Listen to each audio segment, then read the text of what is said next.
polygamie, pauvreté, éducation.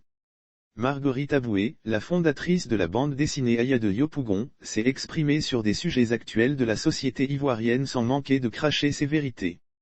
Marguerite Aboué, auteure de la célèbre bande dessinée Aya de Yopougon également adaptée au cinéma, prépare la sortie d'un nouveau tome de sa série. Depuis plus de 10 ans, elle mène parallèlement à sa carrière de scénariste un projet de création des bibliothèques dans les écoles publiques d'Abidjan. Elle estime en effet qu'en Côte d'Ivoire, la priorité doit être donnée à l'éducation. Son combat pour l'éducation. Je mène un combat visant à installer des bibliothèques accessibles à tous dans les écoles publiques des quartiers populaires d'Abidjan, et je suis choqué de voir dans quelles conditions on fait travailler ces jeunes. Les écoles publiques sont une catastrophe, elles sont laissées à l'abandon par les pouvoirs publics. Conséquence, des écoles privées fleurissent un peu partout, les professeurs désertent les établissements publics, et même les personnes sans réels moyens y envoient leurs enfants, rouspète Marguerite Aboué dans Jeune Afrique.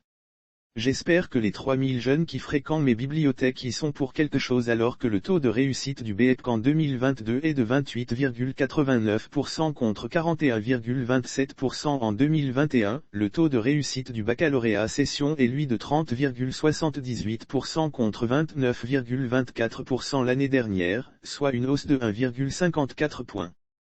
Lire aussi BEPC 2022, un taux de réussite catastrophique enregistré, les résultats disponibles sur le site de la DECO. J'espère que les 3000 jeunes qui fréquentent mes bibliothèques y sont pour quelque chose, commente Marguerite Aboué. On intervient de la maternelle à la terminale. Et beaucoup de jeunes qui ont été accompagnés par ce projet reviennent dans les écoles et aident à leur tour leurs cadets. Les équipes sont très dynamiques. Pour autant, ce résultat de 30% au bac est un progrès, mais il reste insuffisant pour un pays comme la Côte d'Ivoire.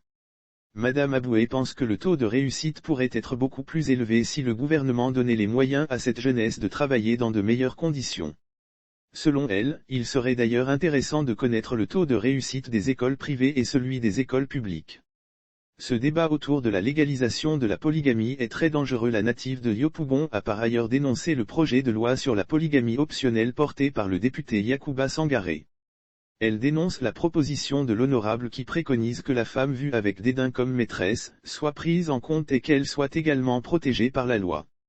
Lire aussi loi sur le mariage, le député Yacouba Sangaré remet le sujet de la polygamie au grand jour, voici sa proposition. Ce projet de loi ne suscite pas seulement l'indignation des féministes. Toutes les Ivoiriennes, instruites ou non, sont choquées. On régresse, s'insurge-t-elle. Aïe, elle, fait progresser la condition féminine. Elle vit avec son temps, en s'émancipant. Toute la difficulté pour les Africaines réside dans le fait de conserver leurs valeurs et leurs coutumes. C'est une dualité compliquée. Les femmes veulent avoir le choix de faire des études et, aussi, choisir l'homme avec lequel elles veulent vivre. Ce débat autour de la légalisation de la polygamie est très dangereux.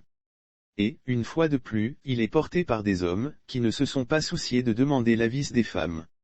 Il faut laisser les femmes décider. Ce qu'elle déplore en Côte d'Ivoire. Marguerite Aboué est également revenue sur la rencontre Laurent Gbagbo, Henri Konan Bédié, Alassane Ouattara le 14 juillet 2022, au palais présidentiel. Je ne sais pas ce qu'ils se sont dit, mais j'ose espérer qu'ils ont parlé d'éducation. La Côte d'Ivoire a énormément régressé dans ce domaine. J'espère aussi qu'ils ont abordé la question de la pauvreté et de la cherté de la vie, car près de la moitié de la population est pauvre. Le salaire moyen ne dépasse pas les 100 €, 65 630 francs CFA, par mois, et le taux de chômage est très élevé chez les jeunes. J'espère enfin qu'ils ont évoqué la politique de la santé, qui est aussi un vrai problème. Marguerite Aboué a conclu, les enfants des rues, les prostituées, les personnes qui vivent dans une extrême précarité. Je suis témoin de tout cela quand je retourne dans mon pays.